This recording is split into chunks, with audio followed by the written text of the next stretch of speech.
G'day, welcome to another video. I am doing a training game today. So far this week I've done a couple tactics training sessions. I've analysed a master level game, although a brief one. And although it's very early in the morning and I'm quite tired, unfortunately this is the only time I have to play this practice game and to record this video. So although I'm tired and there is a decent risk I may not be mentally in the space to play my best chess, nevertheless, we're here and we have to do it. And that is tournament level chess for you as well, because no doubt when this chess championship comes up, there are going to be days where on game day, I've had a long day at work, I'm tired, I don't want to be there, I'm not in the mood, I'm exhausted, mentally not there, but you still have to show up, play, and win. So without further ado, let's get stuck in.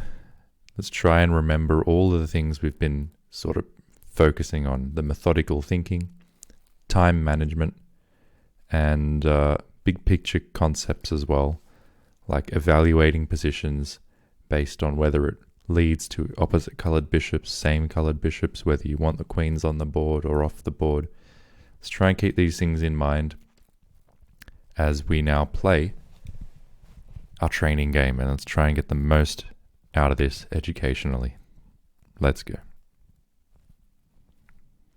All right, we've got black. I'm going to play a Sicilian.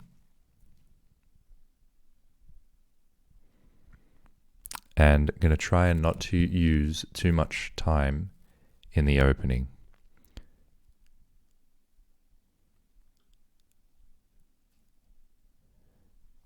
There's lots of acceptable moves. We're going to play one of them or some of them and get a playable position with enough time on the clock to do something with the time. All right. Now, already here we could just trade knights, but I'm pretty sure that that's not the best move. It does just allow him to get his queen out. I think this is a very acceptable move. I believe this is also a move. If he takes, we can take back. He can't do this because we have this queen move. And then we can come back and take the pawn. So this is very acceptable. Let's just do it. This might come in soon, followed by this, maybe this. And I just want to keep things solid, get castled. I've learned that this is a very sharp sort of dragon style variation, which could also be very good, but very sharp. And because I know that I'm mentally not all there right now, I probably want to avoid those types of things. So I'm going to proceed with this way of thinking. Take this square away from his knight, possibly enable myself to pin this knight, which would bring up a threat against this pawn potentially. Okay, so he takes. I'm going to take back like so. Again, we're ready to meet this. No, we're not. Okay, there we go. We no longer have the check because, well, his knight's in the way. Not the end of the world. By any stretch, not the end of the world. We can nevertheless just move this knight somewhere. Probably here would be the most logical given the scenario. We don't want to go back. I think we don't want to go back at this point. So let's move forward. The reason I didn't want to move back is just on principle. I'm trying to castle. And I don't think this pawn structure, believe it or not, is actually too bad. I think it's actually a pretty solid pawn structure. It's a pretty solid pawn structure. I do have a weak pawn over here. It's weak because it's all on its own. And big picture concepts. This pawn, as the game goes on, pieces whittle down, we get closer to an end game. This weakness in pawn structure is likely to become more pronounced as the end game is ushered in. Therefore, in general, I may, unless I can create some kind of equal imbalance, or something changes, I might, in general, want to try and avoid some trades for now and steer clear of an endgame, stay in middle game territory. But, okay, let's see what else we can do. We can obviously provide a check now. And the nice thing about that is we then can actually pick this pawn off the board. Not, because our own pawn is in the way, and there's the mental thing again, but that's all right. That's quite all right. We will find something to do. We can put our queen here where it puts some pressure on this pawn. That way if he castles, well, then we can win the pawn. So, a move like this I think makes sense. We're also just getting onto a nice open file. If he defends the pawn, there's a couple of ways to do it. He could do it by developing this. He could also very well conceivably do it by pushing this pawn forward and making me feel quite cramped in some respects. But then I guess that allows me to prevent him from castling.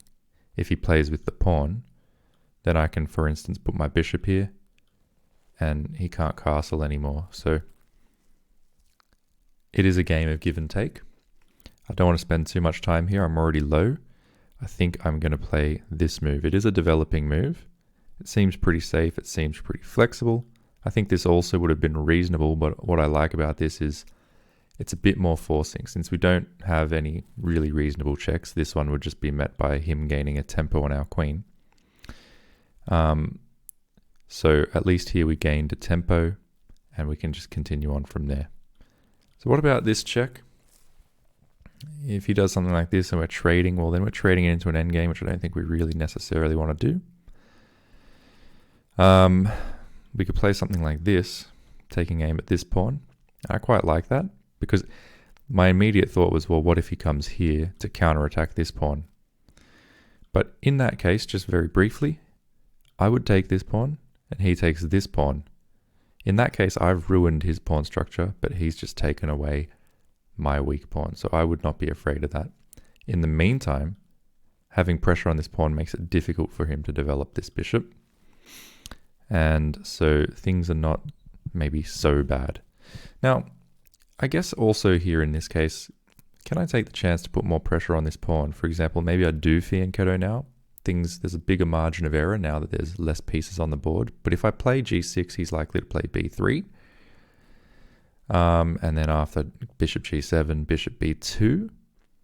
And I have two attackers on the pawn, but he's also still got his two defenders on the pawn. So I won't be able to win the pawn that way. I guess I could follow up then with d6. And he couldn't, well, he could take actually. He could take.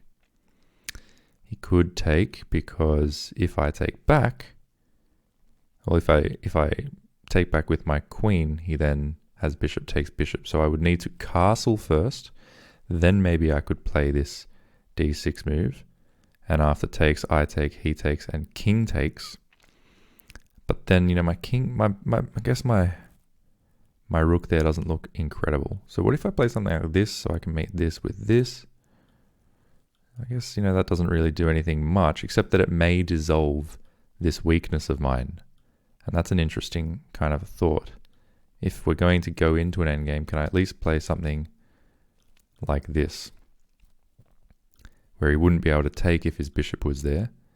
And if he, at the same time, if he doesn't take, then I take. But then he's going to have outside pass pawns, which is not really necessarily much better for me. It's a bit of a tough call. Maybe I instead develop my bishop here, because that way if he tries to fianchetto his bishop, I have this, which attacks this pawn twice, and also attacks the rook and prevents him from fianchettoing. I like that. It's a flexible move. If I want, I can come back.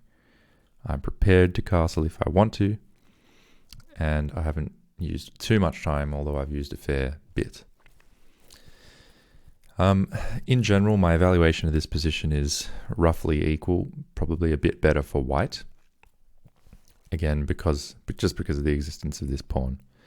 This pawn's a bit weak, but he has it adequately defended, and it's hard for me to get at. And this bishop of mine is not really doing amazing things yet, although it may in the future. Now, I might just chip away at this pawn with a move like this, even in this kind of a position. And after he takes, I can take with my bishop and put pressure on this pawn, which he can defend by all means. Now, he's probably preparing a move like this. So I think a5 just comes to mind as one of those why not moves.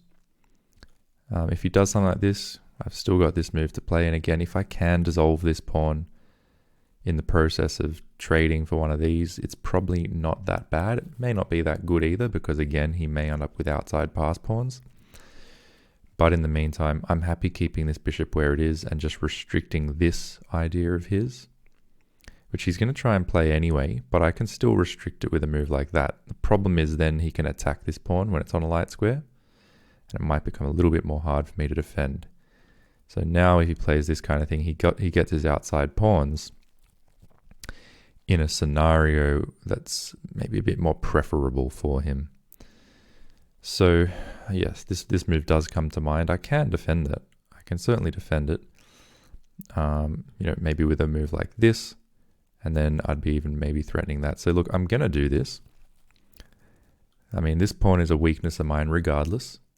And now this pawn actually looks weaker than it was before now that it's backwards. He can't actually push it forward without I just take it either en passant or directly, which kind of fixes his pawn as a weakness now.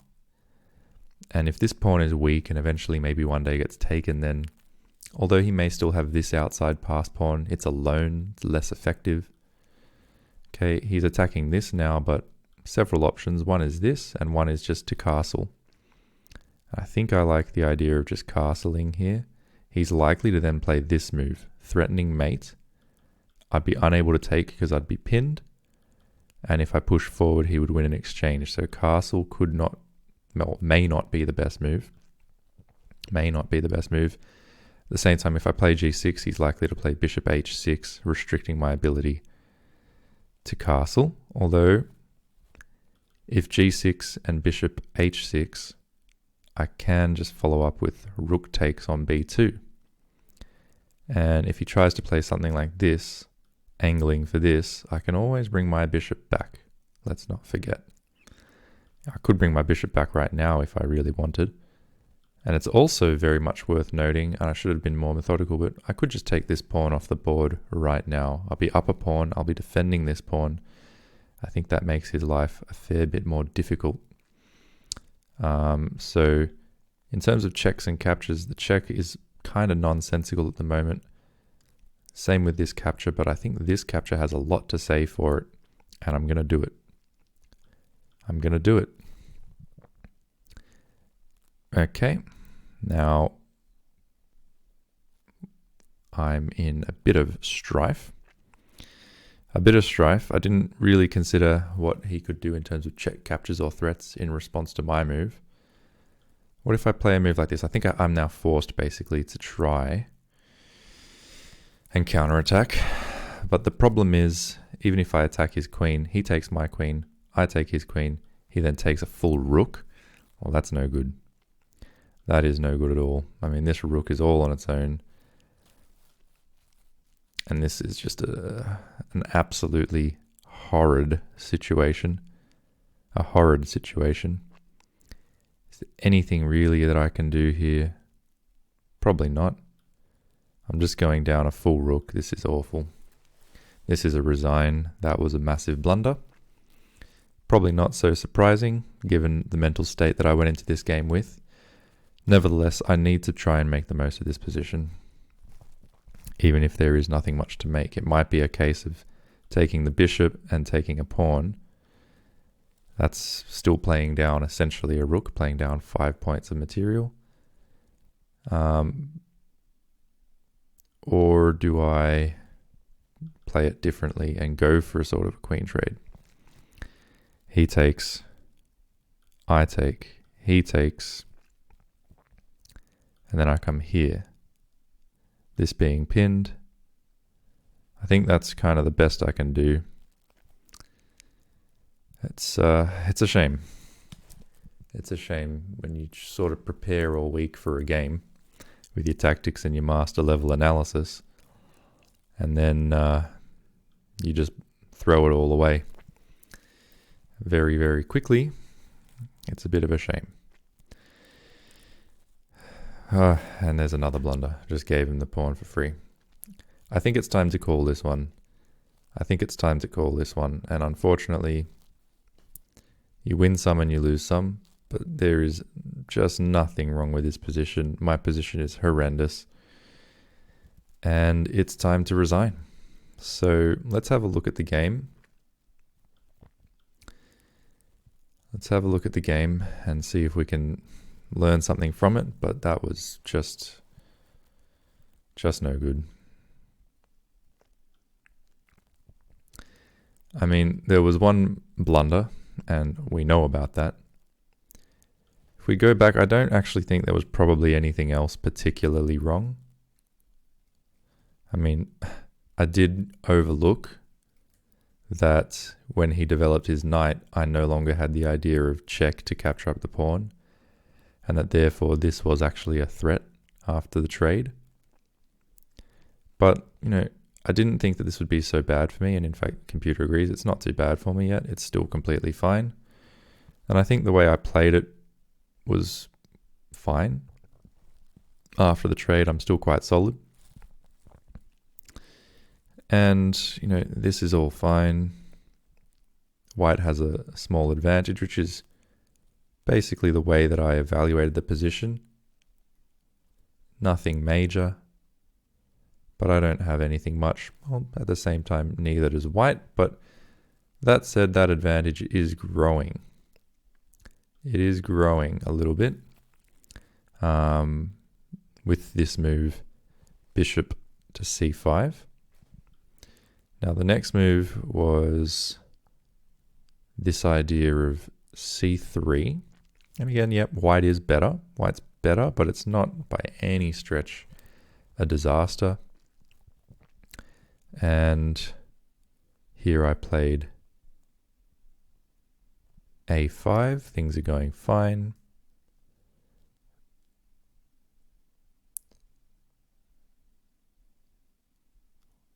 You know, white's better, but after a3, a4, now white is considerably better. Is it because of the move played? Maybe. I mean, the move played was definitely a good one. Maintains a nice big advantage for white. And I guess I can see why. My bishop is buried. It's buried. I mean, I'd like to think that having my pawns on the same color as his bishop restricts his bishop. But if you look at the facts, his bishop's got a lot of scope towards my king side. It's annoying. My bishop's doing nothing. In fact, his bishop is preventing my bishop from coming to a6. So it's completely dominating my bishop. The only place my bishop can go is really b7, where it just stares further at my own pawns. So this piece is dead. It's hard for me to castle for the reasons mentioned in the game. And I think for that reason, white is considerably better. It's not an emergency situation, but white is considerably better. And here I just snatched this pawn without any consideration of what he would be able to do in reply.